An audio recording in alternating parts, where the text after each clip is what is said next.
Hey, what's up, fellas? I'm Malicious Female Event. Steve Malicious here, and the iPhone event has just ended, mercifully.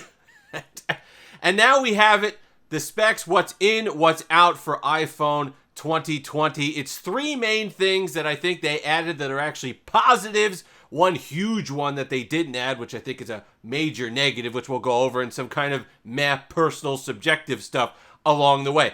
We'll get to what I like first. We'll make it positive. The one thing I do like is they made a gigantic... You could have had a drinking game. How many times did they say 5G? You'd be on the floor in the first 10 minutes. And like they just cracked the technology. And I understand that 5G is becoming more mature. It's not quite there yet.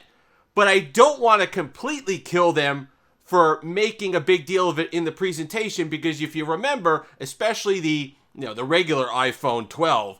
people keep these things, and rightfully so, because the support life cycle is so long, 3, 4, 5 years. So while it might not be a huge deal and a selling point today, in the entire life cycle that someone keeps the phone, chances are it's going to be a big deal for them and will affect performance. So while I think it was a little over the top ridiculous, and I kind of cringed when the first big thing they put on the screen in describing it was 5G, because I knew that was it.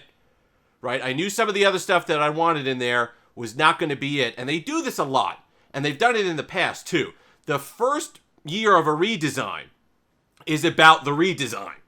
And then the second year, the refresh of the redesign, is about some of the features that you didn't get that you thought you might get in the previous year's version. So when they went 5G right up top, I'm like, well, that's pretty standard for some of these phones. So when they led with that, I kind of knew we were in a little bit of trouble as far as completely packing the thing with cutting-edge features. So the iPhone, so you get 5G. So I understand, a little over the top. However, it will actually be a selling point for a lot of people years down the line. The second thing, the Magsafe, the reintroduction of Magsafe. Welcome back. I like that. I think it's going to be cool. I like the different accessories that they showed. I like the fact that the Magsafe thing can actually be incorporated into cases, and you actually get better wireless charging because of that. Opens up a wide range of possibilities with the wallets, with the cases, with the different chargers that you can have, all that good stuff. So I think that's a positive. I think that's actually something that's a bit of an innovation, which you like to see in iPhones, and I think it'll be something that I'll actually use. A lot of times with these new features that they talk about, this stuff you never in 100 years are going to use. This one is actually something that you might want to use. The LiDAR thing, I think, is more interesting than they're making it out to be. They showed a couple use cases, but I think the biggest one, and you've seen companies try to do it with time-of-flight sensors and with laser focus sensors, the autofocus, I think, is the biggest thing. Because while I harp on camera, and I will again in a few moments, give me a second, while I harp on them going nuts over these camera specs, that's one that actually makes a real-world difference. You're trying to catch something quickly. You're on vacation. It's the middle of your day. Your pet is about to do something interesting or is in the process of doing something interesting. Perhaps if you're a dog owner, if you're a cat owner, you know there's not a whole lot interesting that goes on. But you can get that autofocus and get the sharp image that you want quickly, which I think is a major real-world use case that they showed, which I was actually nice to see for a change as far as camera technology is concerned, making that autofocus all the better. The big one that we didn't get, 120 hertz display. And I know a bunch of people got online and said, well, that's not that big of a deal. And, people make that like a tech reviewer type thing. It's not. It's not. I'll tell you what is a tech reviewer type thing. People talking about, now listen, they might be beautiful photos, and it might be super impressive technology, but everybody going about pro raw photo capture and the 10-bit HDR. Listen to me.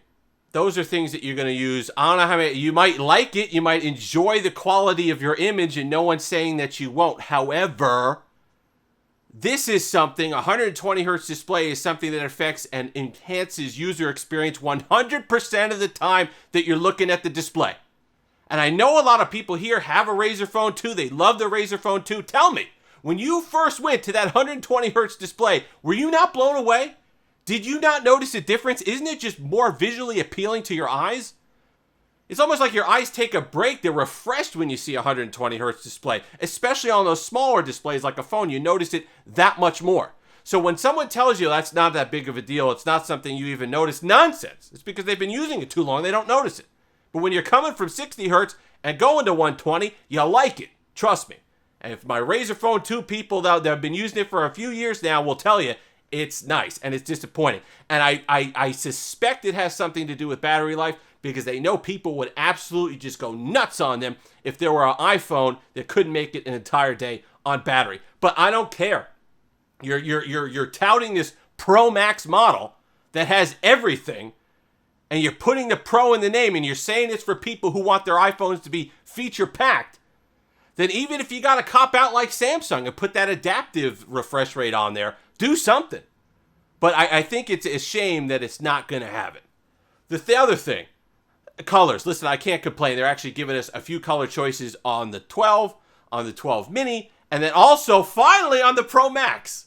You're not just reduced to 2 colors anymore. If you're spending the big bucks, you got 4 colors now to choose from. You got the black, the white, the very shiny gold, and then the Pacific blue, which actually looks quite nice. That's probably the one that we're going to have here for the channel. That's a nice one. So overall, there were some pluses. Look, it's going to be a nice device. There's going to be a ton of... It's going to take beautiful pictures and video. I think they go a little nuts with... They had the filmmaker and the guy going on there and saying how you could get out of bed and then make a video, whereas before you had to make a movie, whereas before you had to rent a camera. Like I said, when you're taking photos of your cats, it really doesn't need to be feature film quality. But it's nice that they have it, but I think they make too big of a deal out of it. The other thing is the presentation style, and I'm putting this towards the end because this is my kind of get off my lawn type deal that you get with a Uncle Steve rant. But at the end of the day, just think about it. They did a lot more.